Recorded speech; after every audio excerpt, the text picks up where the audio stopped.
Dito nga ay galit na galit ang tauhan ni Timur dahil hindi nila naabutan kung nasaan ang hard drive na hawak ni Andres at sa sobrang galit nito ay nagwawala ito at sinabi nito na sigurado ba ang mga tauhan nila na nakita na nila ang buong area dahil kung hindi sila na mismo ang unang susunugin nito kapag nailabas na ang mga impormasyon, kaya dapat nila makita ito dahil kung hindi susunugin sila nito.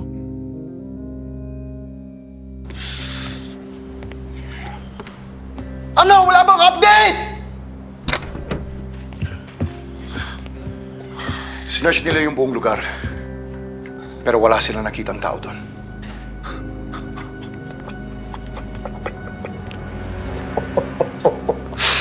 Fuck!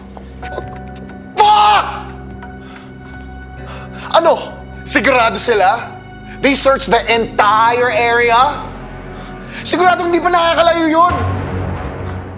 Ano, nagpakampante sila? Sabihin mo dyan kay Mayor, kapag nakalabas yung impormasyon na yon, siya yung unang-unang papasunog ko! At dito naman ay pumunta na itong si Gab sa bahay ng tatay nito upang tanungin ito kung may kinalaman ba ito sa pagkawala ni Thomas, ngunit iba ang nadatnan nito, nakita nito na merong babaeng kasama ang kanyang tatay sa mismong bahay nila kaya. Nagalit ito dito at nagkasagutan silang mag-ama ng dahil sa kabit ng tatay ni Gab. Sir, kaya po magpapigil ni Ma'am eh. Sige na, ako nang bahala din. Opo. Wow. Hi, Gab. I've missed you. Hi. I missed you. Bitch! Stoy! Watch your mouth. Philip, it's okay. Hayaan mo na. Hindi ah. Sumusobra ka na. Pupunta ka di para insultohon si Shari? Nagpunta ako dito para tunungin kung anong ginawa mo sa taong pinagbantaan mo. Pero mas masahol pa pala yung ginagawa mo ngayon. Akala ko puro bisyo at sugal yung inaatupag mo eh. Meron pa pala tong gagang to eh. Ang dami mong sinasabi. Kung yung kasama mong akyat bahay dito ang tinutukoy mo, wala. Wala ko yung may ginawa sa iya. Wala ko may ginawa sa iya. Kaya mabuti pa umalis ka na at least mag-init ang ulo ko! Painiton ko gidyang ulo mo!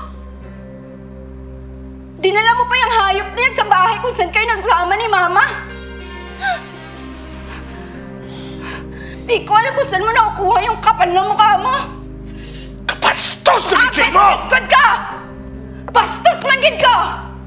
Sinubukan siyang kausapin ng babae ng tatay niya, ngunit hindi ito tumalab dahil sinabi ni Gab na kung hindi dahil sa relasyon nilang tinatago ng tatay nito, ay sana buhay pa ang kanyang nanay kaya mas lalong nagalit itong si Gab dahil sa tuwing nakikita niya ang babae na ito ay nag-init ang ulo niya dito.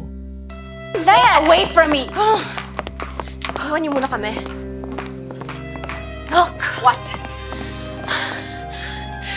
We kept a low profile. I even stayed abroad para makapagluksa ka. Thank you. Abroad? Oh, let me guess. Binili ka ni Dad ng property doon, no? Bahay, mansyon, ano? Of course. Gusto mo ba akong tanungin kung ilan?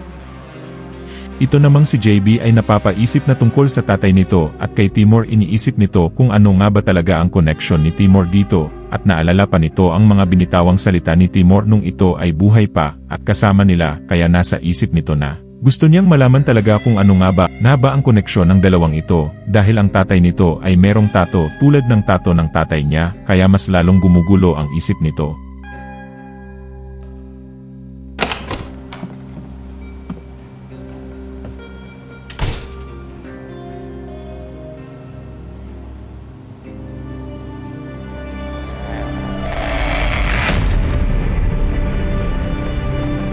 See, your dad and I, we moved in the same small circle, sharing a lot in common. Hindi ka ba curious kung anong nalalaman ko tungkol sa tatay mo? What my connection is with your beloved father? Shut up! You'd be surprised how much I know. So much.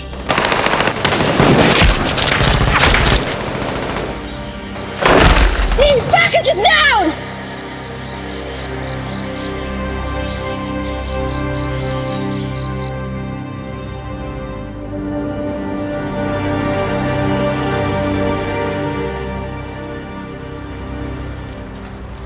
JB, hindi ka ba natulog?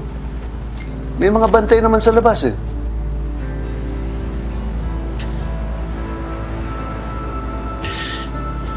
Yung tungkol sa tattoo mo, What about it? yan lang ba ang nakuha mong tattoo during your military service? Yes. I took it as part of a covert operation. Habang hinahanap naman itong si Thomas ng kanyang tiyo ay nandito lamang pala ito sa isang bakery na kung saan nandun ang kanyang isang kapatid na lalaki, at sabi pa ng tiyo nito kay Gab nagpupunta ito dito tuwing meron siyang problemang hinaharap. Pinupuntahan nito ang kanyang kapatid pero hindi ito nagpapakita.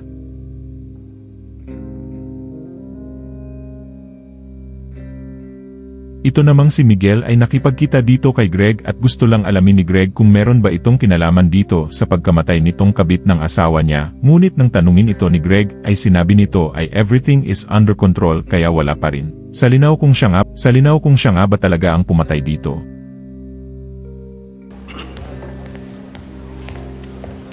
Contractor. Miguel, have a seat. Morning. Coffee. Thank you. So, kamusta ka?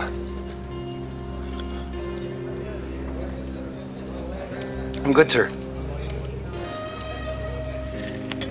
Nakakating sa akin yung balita that Jake De La Cuesta was murdered and you were called in for questioning. Yes, sir. That's true, pero sir, wala silang magawa. Hindi nga nila ako makulong eh. Because, sir, I know nothing of this. Bakit ikaw? Hindi ko alam, sir. Maybe it's just, you know, me and my ex-wife. Ang dami lang po namin pinagdadaanan ngayon. But I assure you, sir, everything is under control. Okay, so just let me know if I can help you in any way. You have nothing to worry about, sir. I will still be your good soldier, sir. Just ask me where to point my gun and I will shoot.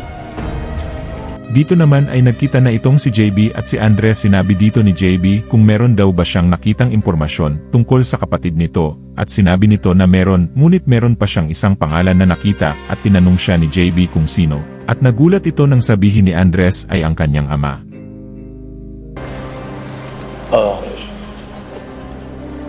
Nakuha mo yung info tungkol sa kapatid mo.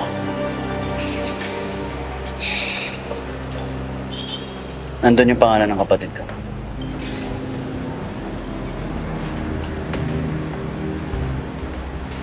Ayos. Kay Isabel Escalera ako tinuturo. Pero JB, may isa pa akong pangalan na nakita doon.